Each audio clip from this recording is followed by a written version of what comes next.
Bonjour à tous. Dieu nous fait la grâce d'être encore en vie et nous protège contre cette pandémie.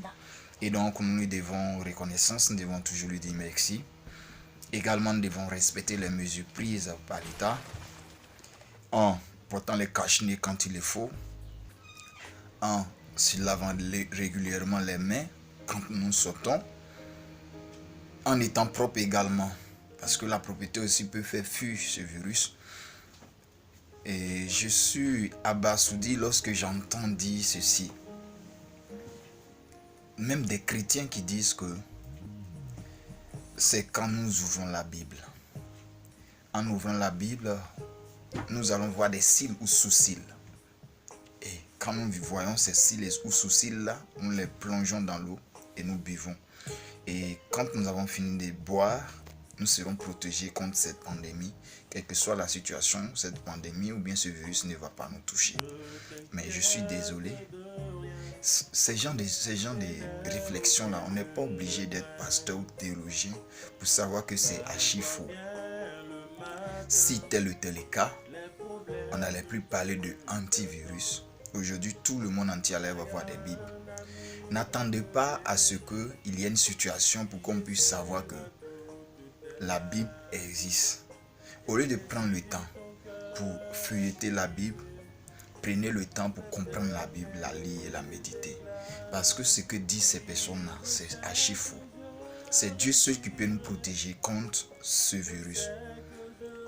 Mais Dieu ne va pas nous protéger sans toutefois que nous également nous posions un acte. L'acte que nous posons, c'est quoi? Le gouvernement a donné des mesures que nous devons respecter. En respectant ces mesures, Dieu également va nous protéger de ce virus. Ne tentons pas Dieu, ne disons pas que Dieu, c'est un Dieu protecteur et donc pour cela, nous pouvons nous lever, faire ce qu'il faut. On parle de couvre-feu, on peut faire ce qu'il faut. On dit de se protéger, on fait ce qu'il faut et on le fait comme ça. Et puis on va dire que non, Dieu va nous protéger. Non, ne tentons pas Dieu. Respectons ces mesures. Dieu qui est le Dieu créateur, le Dieu de tout l'univers, va nous aider à vivre convenablement comme il se doit.